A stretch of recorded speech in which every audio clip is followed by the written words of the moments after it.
Bismillahirrahmanirrahim. Assalamualaikum warahmatullahi wabarakatuh.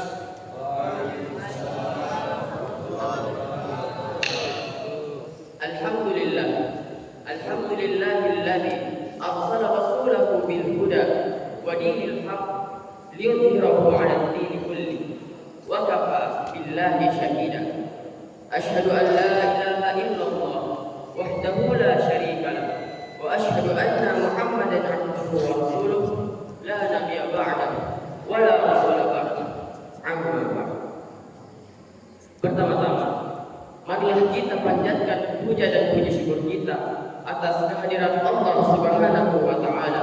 Alhamdulillah yang telah memberikan kita begitu banyak nikmat kesehatan, nikmat kesempatan sehingga kita dapat berkumpul di tempat yang mulia ini dalam keadaan sehat walafiat.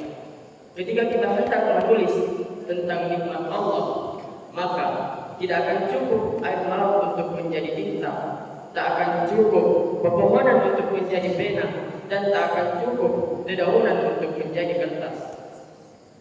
Salam dan salawat tak lupa kita haturkan kepada Nabi Muhammad sallallahu alaihi wasallam. Allahumma shalli wa sallim wa barik alaihi. Yang dulunya berjalan di atas pasir padang pasir, kini namanya menggema di seluruh penduduk penjuru dunia. Di setiap langkah yang penuh kesabaran dan di setiap kalimat yang keluar dari bibirnya yang mulia, yang telah membawa umat ini dari zaman kegelapan menuju zaman terangnya iman, ibarat cahaya matahari yang terbit dan menyinari alam semesta. Hadirin jamaah subuh yang insyaallah dirahmati oleh Allah Subhanahu wa taala. Dikisahkan pada suatu hari Rasulullah sallallahu alaihi wasallam sedang berada di dalam masjid. Kemudian Rasulullah sallallahu alaihi wasallam memperhatikan salah seorang sahabat yang sedang sholat. Namun ruku dan sujudnya seperti orang yang terburu-buru.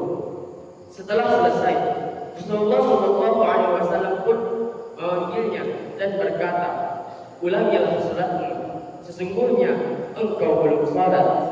Maka sang sahabat pun mengulangi salatnya, namun dengan gerakan yang sama seperti yang dia lakukan sebelumnya.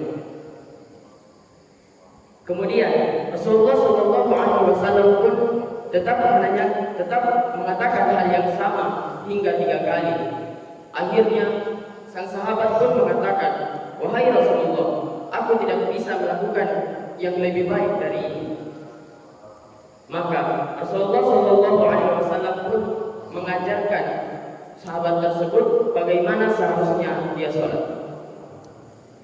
Apa yang dilakukan sahabat di atas merupakan contoh dari orang yang mencuri dalam sholatnya. Bukan mencuri uang, bukan mencuri barang, tetapi mencuri waktu dan rukun dalam beribadah kepada Allah Subhanahu wa taala. Rasulullah sallallahu alaihi wasallam bersabda, "Sejelek-jeleknya pencuri adalah orang yang mencuri dalam salatnya." Para sahabat pun bertanya, "Bagaimana dia mencuri dalam salatnya, wahai Rasulullah?" Rasulullah pun menjawab, "Dia tidak menyempurnakan ruku dan sujudnya." Hadis riwayat Ahmad dan Tabrani. Apa maksud dari tidak menyempurnakan ruku dan sujud? Artinya adalah dia tidak melakukan gerakan salat dengan tumaninah, yaitu berhenti sejenak dengan tenang di setiap gerakan ruku, i'tidal, sujud dan duduk di antara 2 sujud. Coba kita bayangkan, sebelum kita sholat, kita pergi berwudu, kemudian menghadap kepada Allah dengan niat sholat. Namun sholatnya tidak diterima hanya karena gerakan sholat yang terlalu cepat dan tidak tumaninah. Padahal Allah Subhanahu wa taala mengatakan dalam Quran surah Al-Ma'un ayat 4 sampai 5, "Fawailul lil musallin," sungguh celakalah orang yang salat, "alladzina hum 'an salatihim sahun," yaitu orang-orang yang lalai dalam salatnya. Lalai di sini bukan hanya berarti lupa waktu tetapi juga bisa berarti asal-asalan dalam mengerjakan sholat, tidak khusyuk, terburu-buru. Sholat Allah Subhanahu wa Ta'ala itu tidak penting.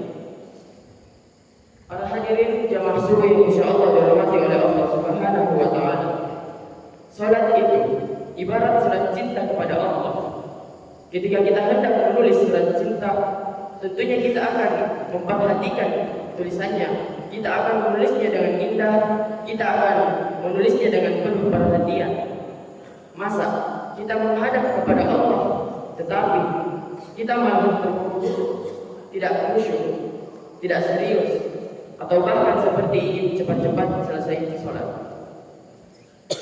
Terkadang kita bisa menonton video dengan khusyuk dengan durasi 10 menit, tetapi ketika kita sholat, terkadang kita tidak khusyuk walaupun hanya 5 menit.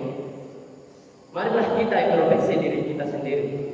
Apakah kita termasuk orang-orang yang mencuri sholat? Apakah rukuk kita sudah benar? Apakah sujud kita sudah tenang? Apakah kita mengetahui arti dari bacaan yang kita baca? Mulai hari ini, marilah kita memperbaiki sholat kita. Kita sholat dengan khusyuk, sholat dengan pelan, dengan penuh kesadaran bahwa kita sedang menghadap kepada Allah Subhanahu wa Ta'ala. Semoga kita dijauhkan dari sifat pencuri sholat dan termasuk orang-orang yang diterima sholatnya dan menjadi penyelamat di akhirat kelak. Mungkin cukup sekian yang dapat saya sampaikan. Lebih dan kurangnya mohon dimaafkan. Yang salah datang dari diri saya sendiri, dan yang benar hanya datang dari Allah. Unzur maqala wala tanzur maqala. Lihat apa yang disampaikan, jangan lihat siapa yang menyampaikan. Wabillahi taufiq was sa'adah. Assalamualaikum warahmatullahi wabarakatuh.